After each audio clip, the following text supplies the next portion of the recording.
I took a painful couple of weeks to kind of figure out what my lighthouse is, as my OG would say, trying to figure out what I want to deliver to the world. And I have come to the end of myself, and I have come to this realization, which I want to share with y'all, that when it comes to doing something that you have never done before, and when it comes to stretching yourself, it is absolutely necessary that you completely submit to the divine order.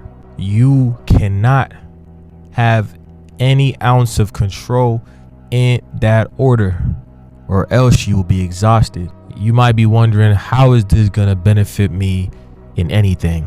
I want you to think about this analogy that I love so much. A seed that is planted in the ground, in the soil. All we see is the finished product. All we see is what that seed turns out to be once it's planted.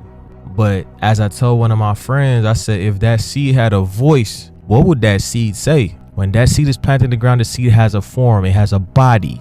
Its original body is put into the ground, into the darkness. There's water hitting that body, and there is sunlight hitting that body. The seed is now reacting to the water and reacting to the sunlight. And all of a sudden, something is growing out of it. If that seed had a voice, that seed would probably scream and cry, not knowing what the fuck is happening to it. It's screaming for help, confused. And guess what? The seed is alone in that soil. No one else is there with that seed to tell the seed that it's going to be okay. And it gets to the point where the seed notices that something is growing so big out of it that it has to submit to the divine order. And then that form of the seed dies. And what was once a seed now becomes either a plant or a tree. If you're trying to do something that has never been done before, if you're trying to stretch yourself to the limit and trying to do something that's never been done before, you have to completely submit to the divine order.